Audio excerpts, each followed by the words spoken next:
Hello बच्चों, इस problem को देखते हैं। A thin spherical shell of radius R lying on a rough horizontal surface is hit sharply and horizontally by Q. Where should it be hit so that the shell doesn't slip on the surface. अब देखो, shell ऐसा है, shell का moment of inertia होता है 2/3 mr², right.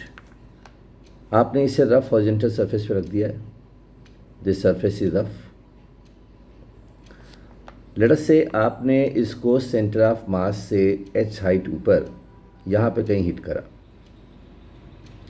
This is h, ठीक है। आपने एक इम्पल्सिव फोर्स लगाया, इम्पल्स f लगाया, ठीक है, डेल्टा t टाइम के लिए। अब देखो, इसको सॉल्व करने के लिए दो पार्ट में सॉल्व करो। पहला लीनियर मोशन, आप इसे सॉल्व कीजिए। पहला लीनियर मोशन, आप कहेंगे इम्पल्स, लीनियर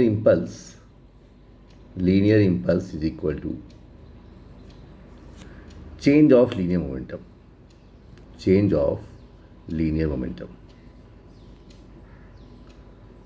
मतलब इक्वेशन हमारा हो गया F delta T is equal to M V C M, right, क्योंकि इनिशियल लीनियर वेलोसिटी जीरो, ठीक है। ध्यान देना है कि आपको इसमें सेंटर ऑफ मास की वेलोसिटी लेनी है, ये बात इंपॉर्टेंट है। Consider velocity of centre of mass. जब भी आप लीनियर मोशन की बात करोगे, सेंटर ऑफ मास की वेलोसिटी लोगे, ये पॉइंट ध्यान रखना, ठीक है। अब दूसरा काम करते हैं, हम लोग एंगुलर मोशन की बात करते हैं। एंगुलर मोशन की बात करते हैं तो आप क्या लगाओगे? Angular impulse. Angular impulse is equal to change of angular momentum, change of angular momentum, right. So आप लिखोगे F into H into delta T.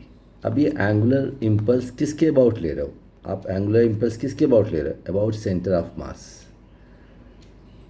अब कहोगे सर, ये मुझे ये कैसे मालूम हुआ कि आप सेंटर ऑफ मास के अबाउट लेना ही है?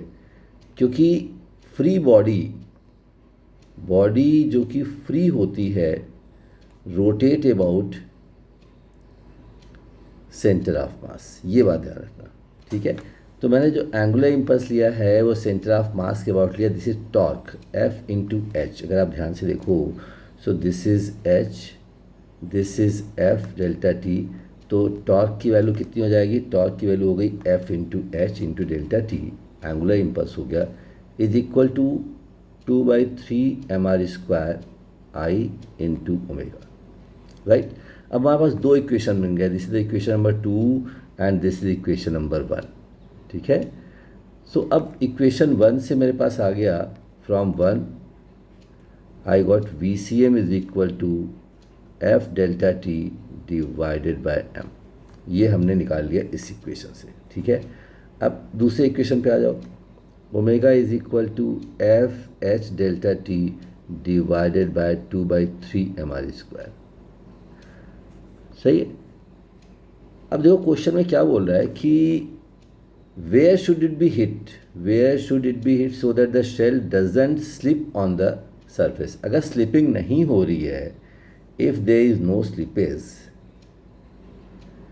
If there is no slipping, V C M is equal to omega R होना चाहिए। ये तो आप जानते हो, pure rolling condition, pure rolling condition, right. तो अगर ऐसा है तो आप क्या कहेंगे? वी सी एम की वैल्यू हमने अभी कैलकुलेट की, F delta T upon M, that is equal to F H delta T upon 2/3 mr², ठीक है।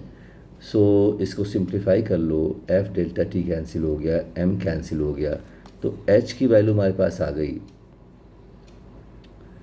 एच की वैल्यू आ गई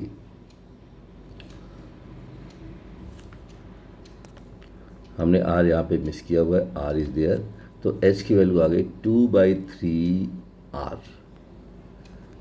तो ये हमारा आंसर है, आंसर इज 2/3 r। अब देखो, एग्जैक्टली ऐसा नहीं कि यही क्वेश्चन आएगा आपके एग्जाम में, लेकिन इससे आपको कॉन्सेप्ट मिल गया कि यार हमें लीनियर मोशन के फॉर्म में सॉल्व करना है, लीनियर इम्पल्स लेना है, एंगुलर मोशन का इक्वेशन बनाना है, एंगुलर इम्पल्स का इक्वेशन बनाना है, और दो इक्वेशन से हमें प्योर रोलिंग कंडीशन लगा करके एक वैल्यू निकाल लेनी है। ठीक है, तो आप देखिए एक अच्छा क्वेश्चन है, आपके एग्ज़ाम में आ सकता है। क्विक काम करना है जिससे कि टाइम आपको कम लगे।